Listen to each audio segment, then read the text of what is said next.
Hello, friends, welcome to the channel Vales and Tales. So, continuing our series of literary movements, today we are doing colonialism.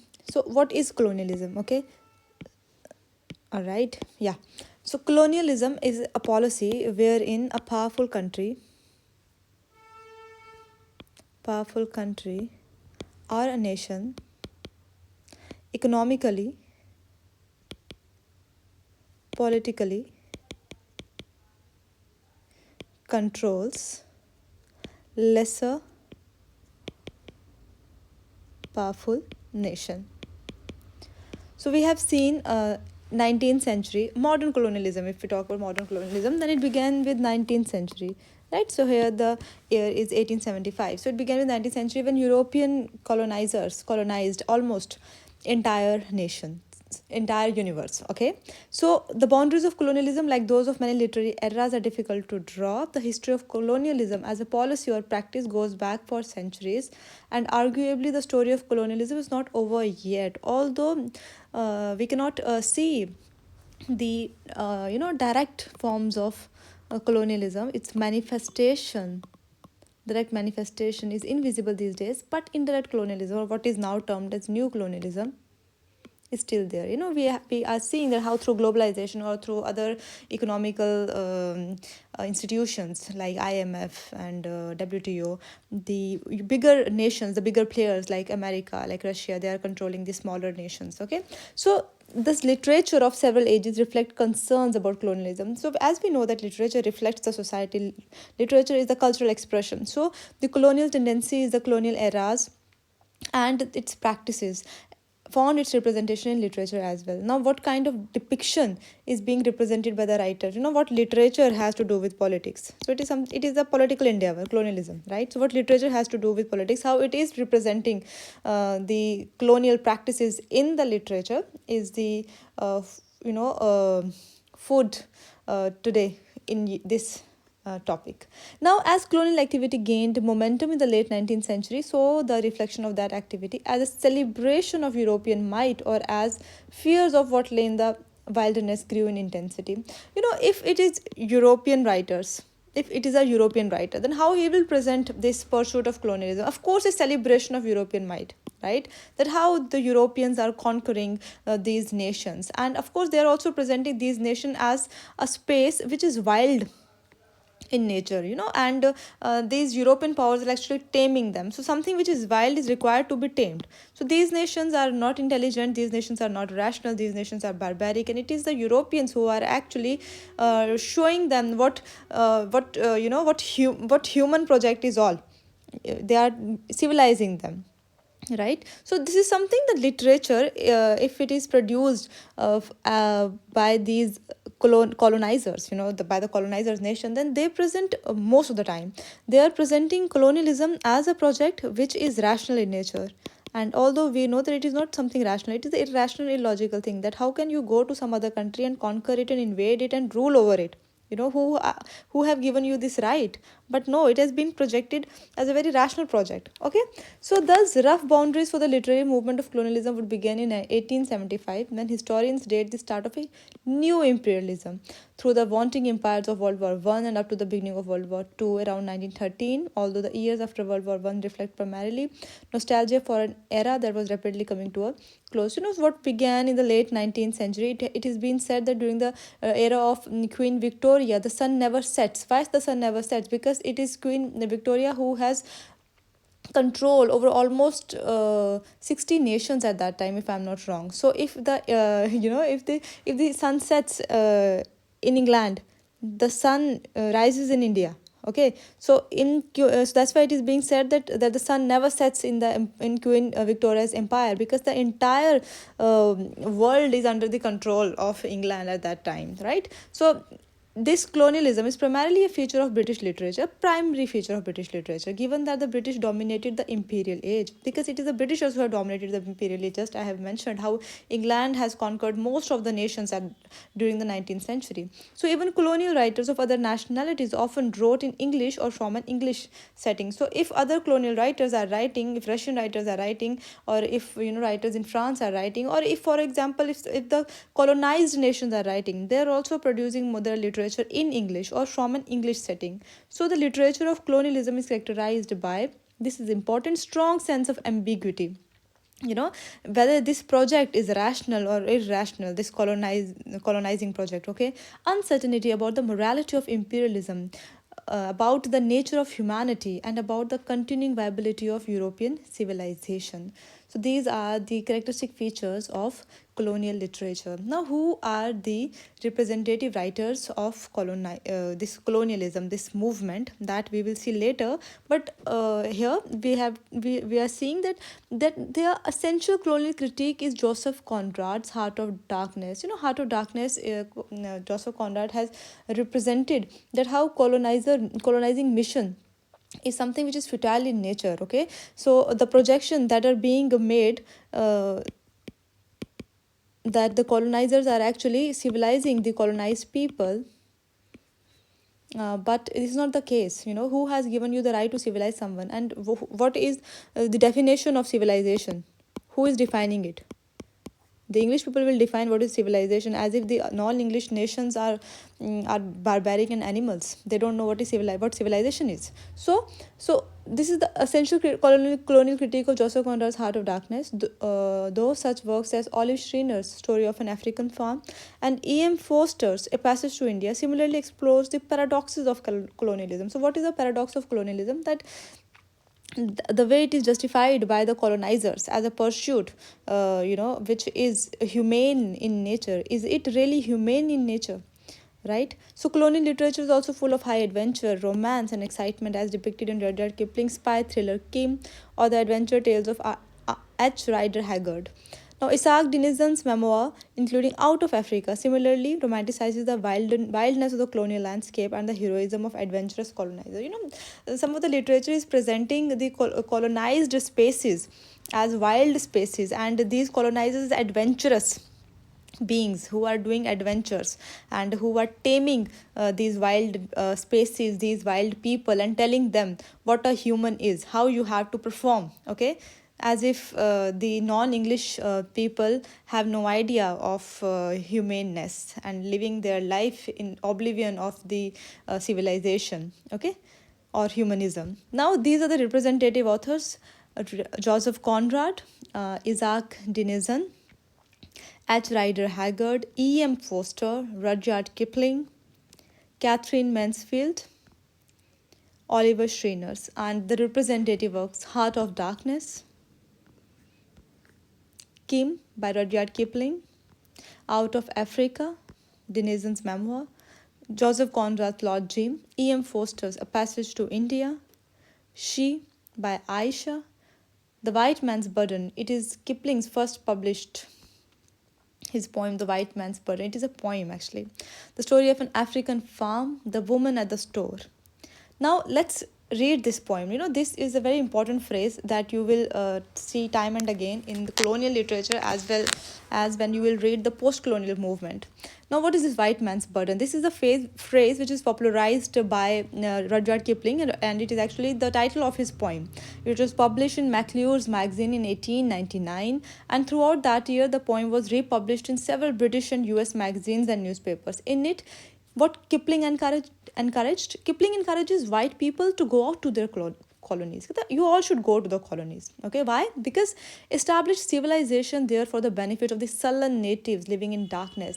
So what he is saying, that these colonizers are living in darkness, and it is only the white people who can show them what light is. Now, Kipling repeatedly emphasizes the lack of gratitude white colonizers must accept as part of their burden, claiming that native sloth and heathen folly will often counteract European works of civilization, and the colonizers can expect to be hated by those they free from the bondage of their loved Egyptian night. It says that colonizers will be hated for this thing because the colonized people lack gratitude, whereas the colonizers should remain firm to their mission. What is their mission? The civilizing mission. What is the civilizing mission? That you have to go to those native lands, you have to go to the wild spaces, and you have to civilize the people.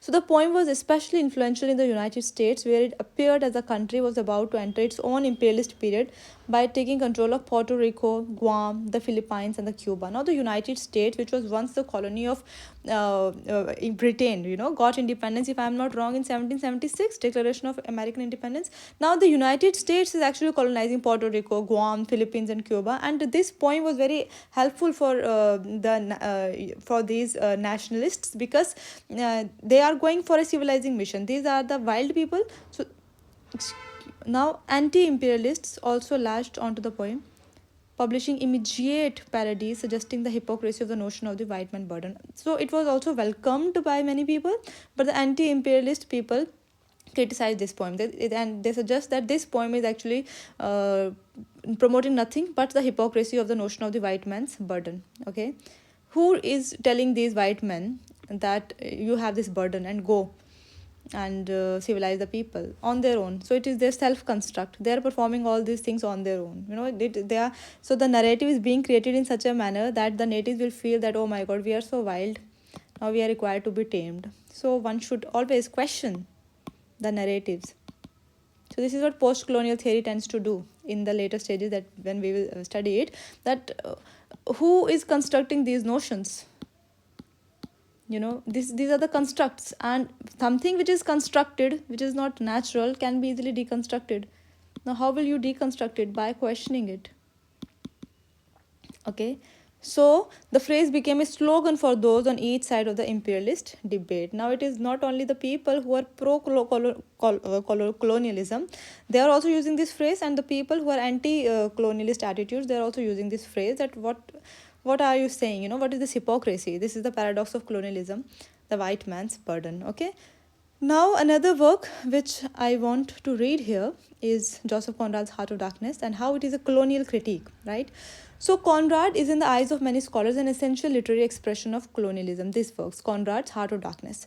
In his important work on colonialism, culture and imperialism, Edward Said wrote that Heart of Darkness beautifully captured the imperial attitude in its depiction of Europeans dominating Africans and the African resources, and in its sense that there is no alternative to imperialism and thus to colonialism. This is the novella which was first published in serial form in 1819 to 1900 and in a book form in 1902, as British imperialism was peaking. It was at the peak that time, right?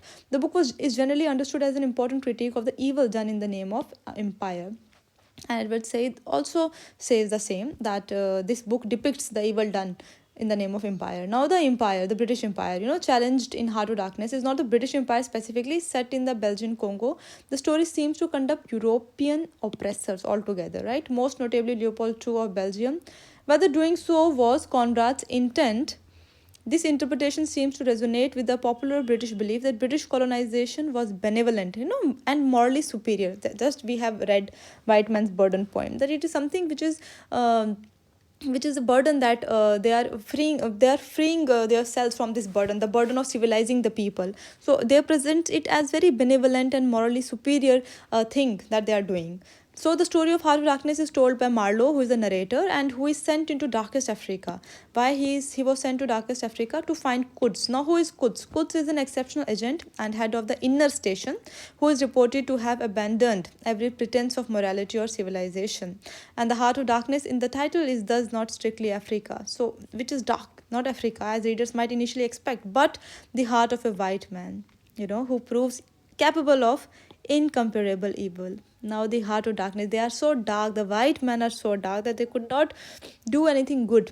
Now the Heart of Darkness is also considered an example of modernism, with its sometimes unaware narrator, its departure from chronological order, and its questions about the so-called civilized human nature when it remains beyond the constraints of social and civic order. That what humans are capable of doing beyond the constraints of social and civil order. When we are living in a society, when we are following certain order, certain norms, then we behave properly. But the moment we live beyond the constraints of social and civic order, what all we are capable of doing. So this novella questions this a lot.